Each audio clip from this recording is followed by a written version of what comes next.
Gary, you're here today to launch a new initiative. Can you tell us a little bit what it's all about? Basically, it's about educating the academy lads and maybe some of the first team around the fact that there will be a time in their careers, however long or short it may be, that they have to go and get a job outside of football. And you've had Fabrice Muamba down here today.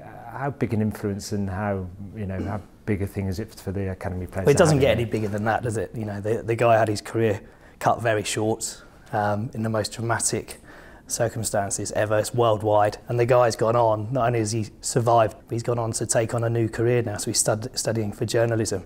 So he's an absolute inspiration. What you have to understand is that even though it happened, now it's just about moving on from being that guy to here I am, I want to do something different and I want to enjoy life and get into educate myself and then use my skills as a footballer, but also in education to improve myself.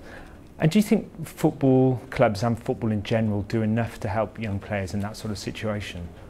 There is some who's trying to encourage young players to get a plan B in case football doesn't work for them, because not everybody who start from the youth team, from when they leave school to get to the youth team, will be in the first team.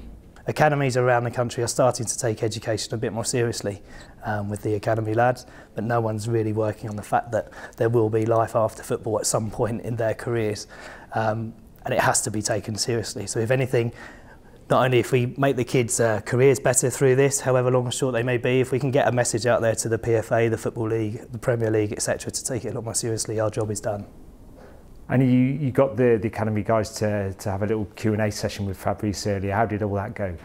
No, it's brilliant. They loved it. As soon as he walked into the room, you can imagine the banter in the changing room, and they're all messing around, having a laugh. And when he came in, there was utter silence. It was like the headmaster walking down the corridor at school. They just stood to attention. It was great, and he answered their questions perfectly, and each had their own question. And I know all of them would take something away from today.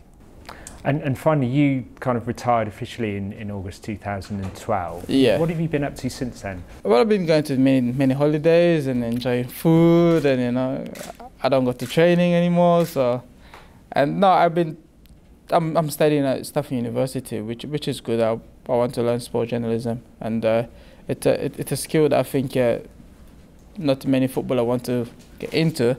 Everybody wants to be a pundit, which is great, but not everybody wants to be a journalist. So I think I want to go to that way and learn the trade properly, and hopefully it will give me a good hands in life, and we'll see what happens after that.